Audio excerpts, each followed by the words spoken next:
ಆತ್ಮೀಯ ಮತ್ತು ಗೌರವಾನ್ವಿತ ಎಲ್ಲ ಗಣ್ಯಮಾನ್ಯರೇ,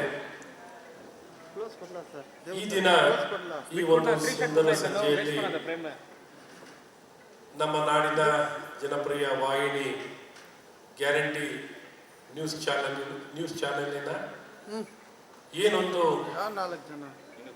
ನಾಡಪ್ರಭು ಕೆಂಪೇಗೌಡರ ರಾಷ್ಟ್ರ ಪ್ರಶಸ್ತಿಯ ಕಾರ್ಯಕ್ರಮವನ್ನು ಹಮ್ಮಿಕೊಳ್ಳುವ ಮೂಲಕ ವಿವಿಧ ಕ್ಷೇತ್ರದಲ್ಲಿ ಸಾಧನೆ ಮಾಡಿದಂಥ ವ್ಯಕ್ತಿಗಳನ್ನೆಲ್ಲ ಗುರುತಿಸಿ ಅವರಿಗೆ ಕೆಂಪೇಗೌಡ ರಾಷ್ಟ್ರೀಯ ಪ್ರಶಸ್ತಿಯನ್ನು ಬಹಳ ಅತ್ಯುತ್ತಮವಾಗಿರುವಂತಹ ಒಂದು ಕಾರ್ಯಕ್ರಮವನ್ನ ಈ ದಿನ ಗ್ಯಾರಂಟಿ ನ್ಯೂಸ್ ಚಾನೆಲ್ ಅವರು ಹಮ್ಮಿಕೊಂಡಿದ್ದಾರೆ. ಅವರಿಗೆ ಮೊದಲನೇದಾಗಿ ನಾನು ಎಲ್ಲ ನಾಡಿನ ಜನತೆಯ ಪರವಾಗಿಯೂ ಮತ್ತು ಇವತ್ತು ಪ್ರಶಸ್ತಿಯನ್ನು ಪಡೆದಂಥ ಎಲ್ಲ ಸಾಧಕರ ಪರವಾಗಿಯೂ ವೈಯಕ್ತಿಕವಾಗಿಯೂ ನಿಮಗೆಲ್ಲ ನನ್ನ ಹೃದಯಪೂರ್ವಕವಾದಂಥ ಅಭಿನಂದನೆಗಳು. ರಾಧಾ ಹಿರೇಗೌಡರ ಶುಭಾಶಯಗಳು. ಇವತ್ತು ಈ ಕಾರ್ಯಕ್ರಮಕ್ಕೆ ಒಂದು ಶಕ್ತಿಯಾಗಿ ಆಧಾರ ಸ್ತಂಭವಾಗಿರುವಂಥ ಪೂಜ್ಯ ಪ್ರಕಾಶಾನಂದ ಸ್ವಾಮಿಗಳಿಗೆ ಮೊದಲನೇದಾಗಿ ನಾನು ಸಾಷ್ಟಾಂಗ ನಮಸ್ಕಾರಗಳನ್ನು ಸಲ್ಲಿಸುತ್ತಾ, ಪರಮ ಪೂಜ್ಯರು ತಮ್ಮ 60ನೆಯ ಹುಟ್ಟುಹಬ್ಬವನ್ನು ಸಹ ಇತ್ತೀಚೆಗೆ ಆಚರಣೆ ಮಾಡಿಕೊಳ್ಳುವಂಥದ್ದಾಗಿತ್ತು. ಆಚರಣೆ ಆಯಿತು. ಎಲ್ಲರೂ ಎಲ್ಲ ನಾಡಿನ ಜಗತ್ತಿನ ಎಲ್ಲ ಪೂಜ್ಯ ಗುರುಗಳು ಮತ್ತು ಸಾಧಕರು ಎಲ್ಲರೂ ಪ್ರತಿಯೊಬ್ಬರು ಬಂದು ಪೂಜ್ಯ ಸ್ವಾಮಿಗಳಿಗೆ ಎಲ್ಲರೂ ಶುಭಾಶಯನ ಕೋರಿ 100 ಕಾಲ ಅವರು ಬಾಳಿ ಇನ್ನು ನಾಡಿನ ಧಾರ್ಮಿಕವಾಗಿಯೂ ಸಾಮಾಜಿಕವಾಗಿಯೂ ಎಲ್ಲ ಕ್ಷೇತ್ರದಲ್ಲೂ ಅವರ ಸೇವೆ ಬೇಕು, ಅವರ ಕಾರ್ಯಗಳು ನಡೀಲಿ, ನಿರಂತರವಾಗಿ ಒಳ್ಳೆ ಕಾರ್ಯಗಳು ನಡೀಲಿ ಅಂತ ಎಲ್ಲರೂ ಶುಭವನ್ನು ಹಾರೈಸಿದ್ದಾರೆ.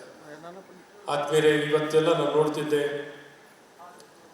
ಇಲ್ಲೆಲ್ಲ ಸಾಧಕರು ವಿವಿಧ ಕ್ಷೇತ್ರದಲ್ಲಿ ಬಹಳ ಕಷ್ಟದಿಂದ ಮೇಲೆ ಬಂದು ಎಲ್ಲ ಸವಾಲುಗಳ ಮಧ್ಯದಲ್ಲೂ ಯಾವ ಅಡೆತಡೆಗಳಿಲ್ಲದೆ ತಮ್ಮ ಗುರಿಯನ್ನು ತಲುಪುವಂಥ ಪ್ರಯತ್ನಗಳನ್ನು ಬಹಳಷ್ಟು ಪ್ರಾಮಾಣಿಕವಾಗಿ ಮಾಡಿದ್ದಾರೆ. ಹಾಗಾಗಿ ಇವರ ಸಾಧನೆಗಳು ಇಡೀ ನಾಡಿನ ಜನತೆಗೆ ಪ್ರೇರೇಪಣೆ ಆಗಬೇಕು ಅನ್ನುವಂಥ ಏಕೈಕ ದೃಷ್ಟಿಯಿಂದ ಗ್ಯಾರಂಟಿ ನ್ಯೂಸ್ ಚಾನೆಲ್ ಅವರು ಈ ಪ್ರಯತ್ನವನ್ನು ಮಾಡಿ ಸಾಧಕರನ್ನು ಗುರುತಿಸಿ, ಈಗೇನು ಪೂಜ್ಯ ಸ್ವಾಮಿಗಳು ಹೇಳಿದಾಗೆ ಇವರೆಲ್ಲ ಗುರುತಿಸಿ ಎಲೆಮರೆ ಕಾಯ್ತಾರೆ ಇದ್ದಂಥ ವ್ಯಕ್ತಿಗಳನ್ನು ಮತ್ತು ಅತಿ ಹೆಚ್ಚಿನ ಸಾಧನೆ ಮಾಡಿದಂಥ ವ್ಯಕ್ತಿಗಳನ್ನ ಬರಮಾಡಿಕೊಂಡು ಇವತ್ತು ಅವರಿಗೆ ಕೆಂಪೇಗೌಡರ ರಾಷ್ಟ್ರೀಯ ಪ್ರಶಸ್ತಿನ ಕೊಟ್ಟು ಅವರಿಗೆ ಬೆಂತಟ್ಟೋ ಕೆಲಸ. ಮುಖ್ಯವಾಗಿ ಪ್ರತಿಯೊಬ್ಬನಿಗೆ ಬೆಂತಟ್ಟಿದ್ರೆ ಏನು, ಈಗ ಒಂದು 100 ಕಿಲೋಮೀಟರ್ ಸ್ಪೀಡಲ್ಲಿ ಹೋಗ್ತಿದ್ರೆ ಅದು 200 ಕಿಲೋಮೀಟರ್ ಸ್ಪೀಡಲ್ಲಿ ಹೋಗಲಿಕ್ಕೆ ಶಕ್ತಿ ತಂದಂತಾಗುತ್ತೆ. ಹಾಗೆ ಇನ್ನೂ ಹೆಚ್ಚಿನ ಸಾಧನೆಯನ್ನು ಮಾಡಿ ಅಂತ ಅವ್ರಿಗಿವತ್ತು ಏನು ಅವಾರ್ಡನ್ನು ಕೊಡುವಂಥ ಕೆಲಸಗಳು ಆಗಿರುವಂಥದ್ದಿದೆ.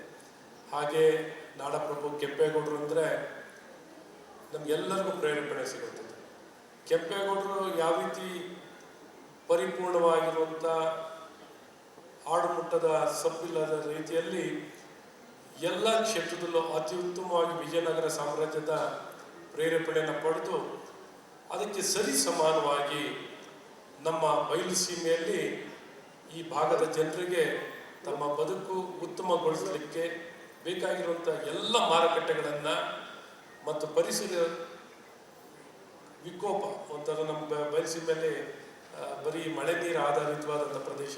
ಇಂಥ ಕಡೆ ಕೆರೆ ಕಟ್ಟೆಗಳನ್ನು 100 ಸಾವಿರಾರು ಕೆರೆ ಕಟ್ಟೆಗಳನ್ನು ಕಟ್ಟಿ ಮರ ಗಿಡಗಳನ್ನು ಬೆಳೆಸಿ ತೋಟಗಾರಿಕೆಯಿಂದ ಹಿಡಿದು ಕೋಟೆಗಳು, 10 ಕೋಟೆಗಳು, ಒಂದು ಕೋಟೆ ಕಟ್ಟಿದ್ರೇ ಜನ ತಮ್ಮ ಕೋಟೆ ಕಟ್ಟಿ ಮೆರೆದವರು ಅಂತ ಹೇಳ್ತಾರೆ. ಆದರೆ ಇವರು 10 ಕೋಟೆ ಕಟ್ಟಿದ್ದಾರೆ. 1-2 ಕೋಟೆ ಅಲ್ಲ, 10 ಕೋಟೆಯನ್ನು ಕಟ್ಟಿದ್ದಾರೆ. ಇಂಥ 10 ಕೋಟೆ ಕಟ್ಟಿದ್ದು ಇವತ್ತಿಗೂ ಸಾಕ್ಷಿಯಾಗಿದೆ. ಅವ್ರು ಕಟ್ಟಿದಂಥ 64 ಪೇಟೆಗೂ ಇವತ್ತು ಸಾಕ್ಷಿಯಾಗಿದೆ.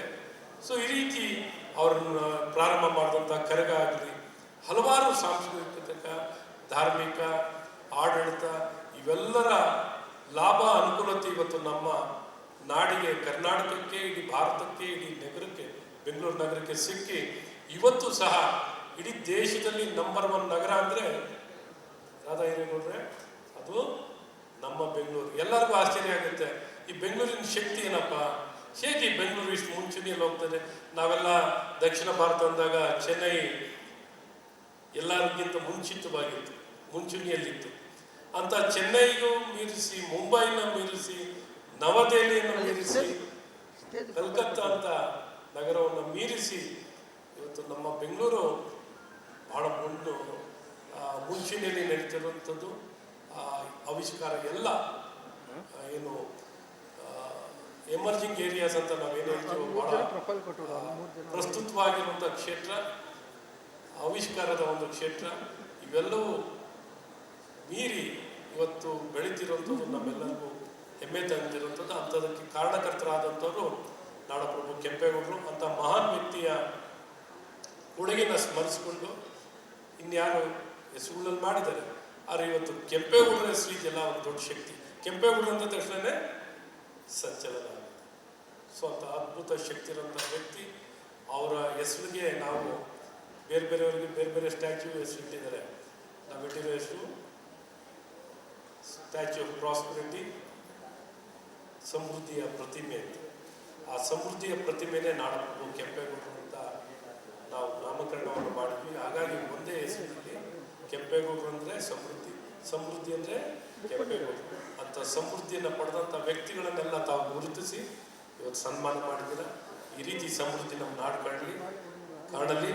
ಹಾಗೆ ಕೆಂಪೇಗೌಡರ ಹೆಸರು ಇನ್ನೂ ಎಲ್ಲರಿಗೂ ಶಕ್ತಿಯನ್ನು ತುಂಬಿ ಇಡೀ ನಾಡಿನಲ್ಲಿ, ಇಡೀ ವಿಶ್ವದಲ್ಲೇ ಒಂದು ಶಕ್ತಿಯಾಗಿ ಬೆಳೀಲಿಕ್ಕೆ ನಾಡಪ್ರಭು ಕೆಂಪೇಗೌಡರು ಪ್ರಶಸ್ತಿಯನ್ನು ಪಡೆದಂಥ ಪ್ರತಿಯೊಬ್ಬರಿಗೂ ಮತ್ತು ಗ್ಯಾರಂಟಿ ನ್ಯೂಸ್ ಚಾನೆಲ್ಗೆ ನಾನು ಹೃದಯಪೂರ್ವಕ ಶುಭಾಶಯ ಕೊಡ್ತೀನಿ. ಹಾಗೆ ಸಪ್ತಮಿ ಗೌಡರು ಪ್ರತಿಯೊಂದು ನಮಗೂ ಪ್ರಶಸ್ತಿ ಸಂದರ್ಭದಲ್ಲೂ ಸಿಗ್ತಾರೆ ಕಾರ್ಯಕ್ರಮದಲ್ಲಿ.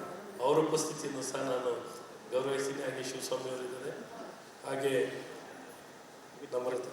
ನಮ್ರತಾ ಅವರಿದ್ದಾರೆ. ಎಲ್ಲರೂ ಉಪಸ್ಥಿತಿಯನ್ನು ಗೌರವಿಸಿ ಮತ್ತೊಮ್ಮೆ ನಾನು ಹೃದಯಪೂರ್ವಕವಾಗಿ ಭಾಳ ವೇಗದಲ್ಲಿ ಚೆನ್ನಾಗಿ ಗ್ಯಾರಂಟಿ ನ್ಯೂಸ್ ಚಾನೆಲ್ ಭಾಳ ಪೈಪೋಟಿಯನ್ನು ತಾವು ಮುಂದೆ ಸಾಕ್ತಾ ಇರುವಂಥದ್ದು. ನಮ್ಮ ರಾಜಕೀಯಕ್ಕಿಂತ ಪೈಪೋಟಿ ಜಾಸ್ತಿ ಮೀಡಿಯಾ ನ್ಯೂಸ್ ಚಾನೆಲ್ ಕಾಂಪಿಟೇಷನ್ ಅಷ್ಟಿದೆ. ಅಷ್ಟೊಂದು ಕಾಂಪಿಟೇಷನ್ ಮಧ್ಯದಲ್ಲಿ ಮುಂದೆ ಸಾಕಬೇಕು, ಸವಾಲನ್ನ ಸ್ವೀಕರಿಸಿ ಇಲ್ಲಿ ಬಂದು ಚಾನಲನ್ನು ಪ್ರಾರಂಭ ಮಾಡಬೇಕು ಅನ್ನೋ ಸುಲಭ ಮಾತ್ರ ಅಲ್ಲ. ನಿಮ್ಮ ಗುಂಡಿಗೆ ನಾಡಪ್ರಭು ಕೆಂಪೇಗೌಡರ ಸ್ಟೈಲಲ್ಲಿ ನೀವು ಹೊರಟಿದ್ದೀರಾ, ಒಳ್ಳೆಯದಾಗಿ.